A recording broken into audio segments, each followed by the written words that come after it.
Okay, I want to do a video real quick. I installed an amplifier and a subwoofer in my 2021 Mustang. I ran into a lot of issues, and I did some things I like, I did some things I didn't like, but I found a lot of information across the internet, and I wanted to kind of just throw it all into one video in case anybody runs into the same problems that I did, kind of just showing you guys how I set this up. So starting in the engine bay, the issue that I was running into was everyone says that you should take off the front passenger wheel and run the cable through the wheel well, and I did not want to do that. Accessing the firewall on either side is difficult because there's factory tape and the wires are very tight. I didn't want to mess with any of the factory wiring. So I found a video of a guy that did something that I thought was really smart. Start by taking your battery out. You have to start with this lug right, or this bolt right here that squeezes between the battery and the battery box. Once this is out, you can lift the battery out. And then under the battery, there are 3 bolts, 2 here and 1 here. Once you take those bolts out, you can lift the box out. Now, there's going to be an air vent behind this with a factory white, or whatever the color of your frame is, bolt on the left underneath that vent. In the same spot, but to the right, I got a drill bit and drilled through the sheet metal. And where that comes out is behind the glove box. So you can push these 2 sides in when this is up and it pulls down, and then you get this little flap right here. And if you can see, that is where my power cable is running into the bay. I went to AutoZone and it's kind of hard to see, but there's a little blue grommet that I bought there to keep that air and water tight. It's the same size as the cable, so that first of all, the cable won't rub up against the sheet metal, but also will keep from things coming into the cab.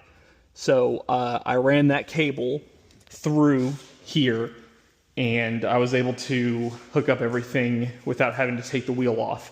One thing I did that I don't recommend anyone else does is that if you look here, this is where my fuse is, and then I've got the cable running into the battery. I thought this was plastic, and so I wasn't using this at first, but I found out this is metal, so I was actually able to end up using that. I'd like to do something different here at some point to make that look a little bit better.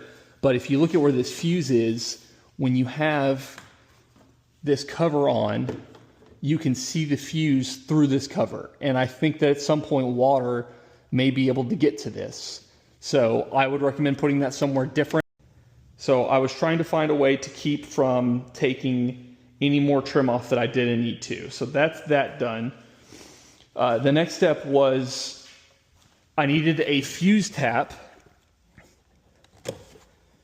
to be able to run my remote wire. There's a fuse box underneath this trim right here. If you take this trim off, I found a fuse in the bottom right corner of the fuse box ram right here that was a 10 amp fuse. That fuse is accessory power. And so I got a fuse tap that just let me put the factory fuse back on it and then gave me a feed wire that I could hook my remote wire up to. With all this trim off, I was able to run my remote and my power all the way back to this section here where it goes off to the left of the seat and then into the trunk. With the power wires done, the next step was I used an LOC to take the audio input from my back speakers and transition that into the RCA cables that are plugged into the amplifier in the back. Now, you want to take all this trim off. It's all plastic like this right here. You can get a grip on this and lift straight up. You want to make sure that you're taking this part off and the seat belt will slide out through the trim in there. And I was able to take the factory speaker wires on each side, and I cut them and used wire crimps to splice in my positive and negative speaker wires. Now that's something that I did that I don't like. You should be able to buy a harness or some way that you don't have to cut the factory speaker wire. But that is how I did it. And I was able to run both of those wires under this seat and into the back. Now you can't take this seat off in a convertible, but you can take this seat out. There are 2 latches on both sides of the seat about right here. If you pull up on that, you can take the whole seat out so that you can run speaker wire from those speakers into the trunk. Now, while you have these covers off, here and here, there is going to be, at the back, a cable that is plugged into this side. You want to be careful when you're lifting this off, because when you're lifting this off, you can pull that cable. It's very short. You just want to be careful that you don't damage it. However, in a Mustang, there are active noise canceling mics, and in this model specifically, there's one here, here, and there's another one in this light fixture. Now, if you don't disconnect those when you're using the subwoofer, it may pulse bass or the audio will just sound terrible. There's a couple of different ways that you can resolve that. What I did was to just disconnect the mics entirely. I don't care about the active noise canceling. Not a big deal to me. So these wires that you take off or that you unplug whenever you're lifting this piece off, I left those unplugged because that is where the active noise canceling mics are in the back. There's another module here that is an antenna. You want to leave that one alone.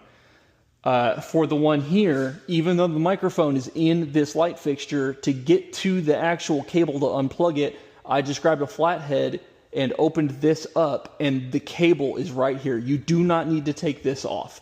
I attempted to take that off, and you can see that I didn't do a very good job, so now this shakes a little bit, and I'm going to have to replace the clips in this if I wanted to stop doing that. But you do not need to take that off. You can use a flathead screwdriver right here to disconnect that cable. Now, the other option, if you don't want to disconnect the noise canceling, if you would prefer to do a method of fixing that issue that doesn't involve disconnecting these microphones, is that you can buy a 4-scan compatible OBD reader and disable the active noise canceling using a Windows computer plugged into the OBD scanner. Those scanners run anywhere from like $60 to $100 online. Personally, I didn't see the need to buy that scanner to accomplish the same thing that taking 5 minutes to disconnect these microphones would take. There were shops in my town that would do it for me, but they were charging more than what the OBD reader itself would cost. So if you don't want to disconnect these microphones, if you would rather do it on a software level, you would just need to look for a 4FOR scan compatible OBD reader that you can plug into a Windows computer and get a 30-day trial of that program to be able to do that. There are guides online. I didn't do that, so I can't explain how it's done. I just preferred to disconnect microphones. That seemed like the easiest and the easier solution to revert if I decide that at one point that I do want to plug those microphones back in. With the mics disconnected and my speaker wire ran and my power wire ran through the back, the next step was to do the same thing on this side, but for the remote for the amplifier to control the bass. So my knob is right here underneath the steering wheel, and the wires ran up through the carpet shielding and through the plastic, and it's ran all the way to the back. It meets with the speaker wire here and goes to the back. One thing that I wanted to do that I learned a lesson from all my other installs is that you want to keep your speaker wire as far away from your power wire as possible so that there's no interference. So the power wire is ran as deep into this side as it can be. There is a speaker wire that's coming in through under the seat and into the trunk. I try to keep those as distant from each other as possible. So I've got my remote, my power wire ran, my speaker wires ran, and now I've got my remote ran, and that's going all into the back. One last thing, when it comes to replacing these when you're done, you want to be careful that this plastic piece right here does not sit on top of the liner for the convertible top. You should see this flap of the convertible top on the right side. This plastic piece should not be over that. If it is, when you lift the top up, this whole piece will come with it. So you want to make sure that when you're reinstalling this part, that you can see the convertible top liner on the right side of it. You should see this. If you don't see this, that's going to come off whenever you lift the top up, and it's going to sound like you broke something. So just make sure that that's installed properly so that you don't damage the convertible top.